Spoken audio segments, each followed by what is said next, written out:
Greetings, my friends, and welcome to another episode of The World According to Waz. It's now Sunday, May 14th, 2023, and I hope you're all having a good weekend.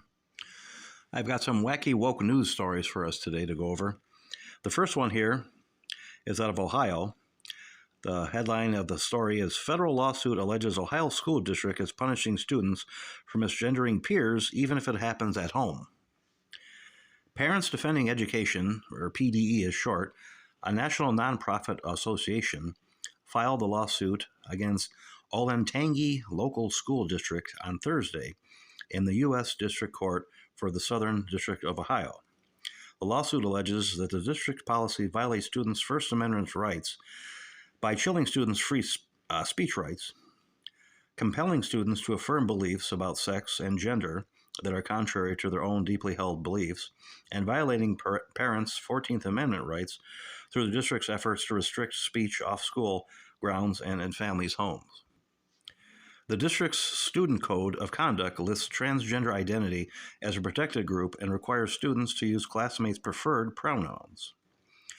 The district's other actions send a clear message to students that only one view about gender identity is acceptable. It has punished parents out of critical gender identity decisions of their children through its use of gender identity support plans for students whose biological gender does not align with their gender identity, which the district uses without the consent of the parents. OLSD has also issued transgender guidelines that instruct teachers and other district officials to hide the student's gender identity and preferred pronouns from the student's parents, unless the minor student is given permission otherwise. According to PDE, the school district prioritizes discussions of gender identity over other issues, encourages teachers to ask about students' gender identities in class, has flags related to sexual orientation and gender identity plastered in hallways and classrooms beginning in kindergarten, encourages celebrating holidays including International Pronouns Day and International Transgender Day of Visibility, and prioritizes events sponsored by the Gay, Lesbian, and Straight Education Network. The lawsuit asks that the court declare that Olentangy's harassment provisions violate the First and 14th Amendments, as well as to enjoin the district from enforcing the harassment provisions, from punishing speech and gender identity, or compelling speech to affirm another person's gender identity, and from punishing students for speech occurring off school grounds that is not for or during school-sponsored activity. So apparently the school district is not only punishing kids for misgendering someone in school, they're also punishing them if they're misgendering them outside of school. All I can say is to just get your kids out of public schools if you can, my friends. I mean, our public school system is trash these days. It's just horrible. They're just indoctrination camps, is all they are. They're messing with your kids' minds. They're not worried about educating them in a traditional sense. They're just turning them to these woke zombies. I mean, yank them out of there if you can. I understand that it's not the easiest thing in the world to do. But we've got to make decisions about what's more important to us. I mean, if you live in a district like this, where something like this is going on, you've got to ask yourself, what's more important? Is it more important to me to have my spouse and I, both of us working full-time jobs, to have a good living and have 2 cars and a nice house and all these electronic gadgets at home? Is that more important to us right now? Or is it more important that my kids have a good future? You know, are you willing to suffer now to make sure that your kids have a better future, a better life than you have? Because that's just not happening these days. Unfortunately, a lot of us are living for today instead of living for tomorrow, planning for tomorrow, doing what's best for tomorrow, the future. And of course, the future of our country, of the world, is our children. What kind of future will they have? We have another wacky woke story here, my friends. The headline is a gay conservative professor under investigation for offering chocolates to attendees at an open house. Check this out. David Richardson, a tenured history professor at Madeira Community College, offered attendees she, her, and he, him chocolate bars from conservative media outlet The Daily Wire's brand Jeremy's Chocolates at an April 29th open house. Richardson, who self-described gay conservative, said the college human resources wrote a letter regarding the matter, which was delivered by a uniformed police officer to his home on Monday in a statement to Just the News. The State Center Community College District informed Richardson, who has been employed at the college for nearly 33 years, that he has been placed on paid administrative leave pending an investigation into unspecified allegations of creating a hostile work environment, along with reportedly harassing and discriminating against colleagues based on gender. The story goes on to say Richardson was previously under investigation regarding an October 2021 pronoun etiquette seminar held by the transgender identifying chemistry professor. The history professor was reportedly seeking legal recourse against SCCCD regarding previous investigation, Just the News reported. According to Richardson's initial lawsuit against SCCCD, the history professor was reportedly found guilty of unprofessional conduct during a Zoom call for using pronouns do, re, mi on a thumbnail used to mark a gender identity. Do, re, mi, fa, sol, la, ti, do. You can't make this stuff up, my friends. This is a gay conservative guy. And he's being basically railroaded for providing Jeremy's Chocolates. And I've never heard of Jeremy's Chocolates.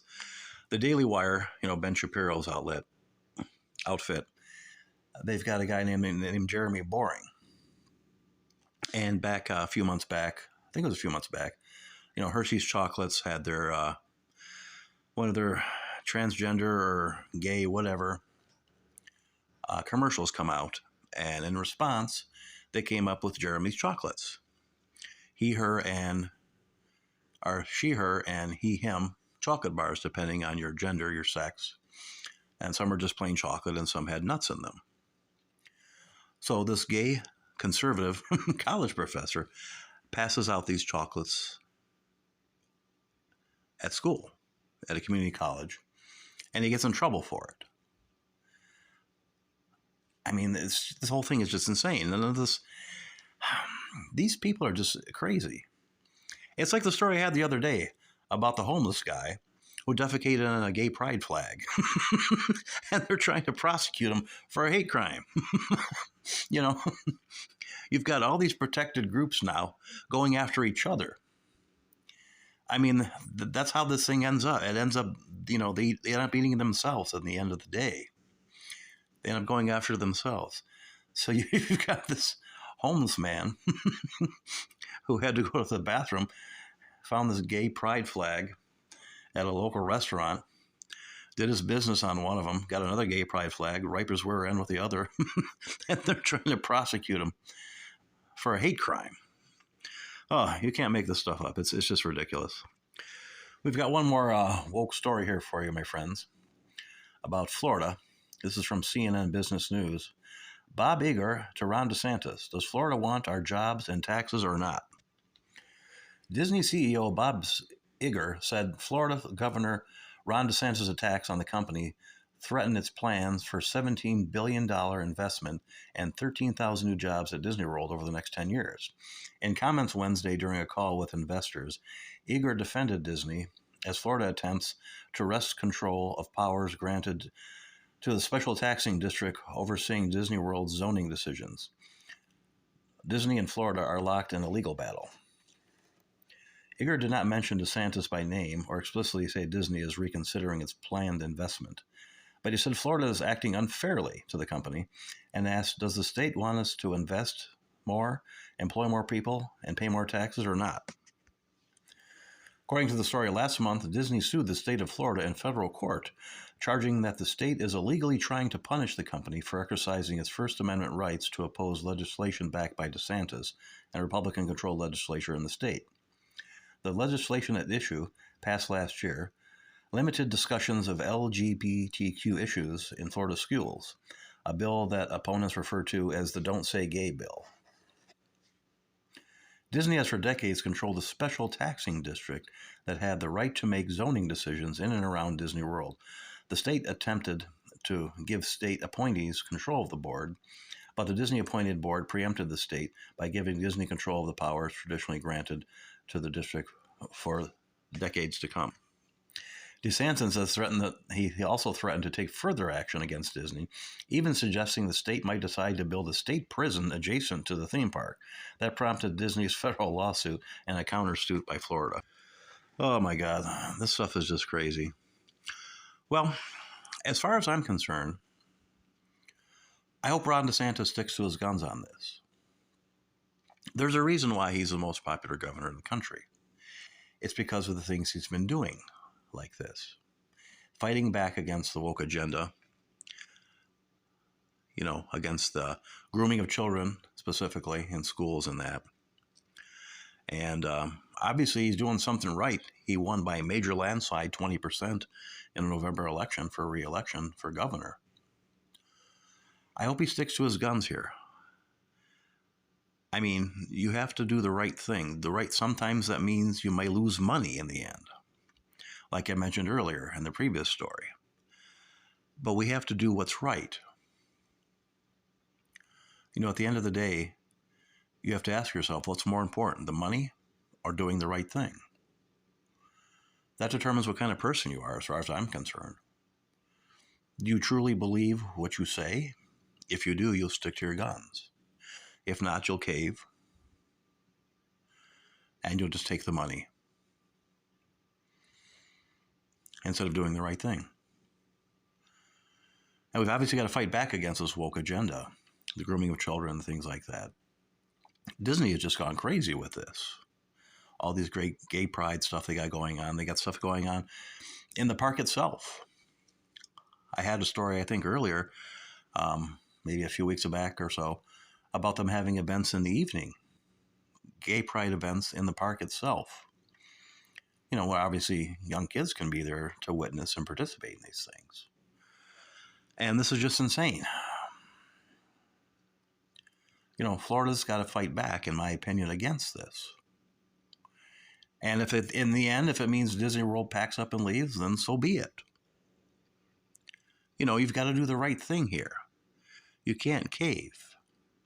Even if it's tons and tons of money, billions of dollars thrown out the window. At the end of the day, we have to do what's right. That's what separates us from evil people like the wacky woke left and others. Those are in it for the money. Some things are much more important. Your children are obviously much more important. So I hope Ron DeSantis stands with the children instead of Disney World at the end. And that's it for today, my friends. It's Sunday, May 14th. Summer's almost here. It's warming up around the country. And I hope you're all having a good weekend, and I'll talk to you again soon.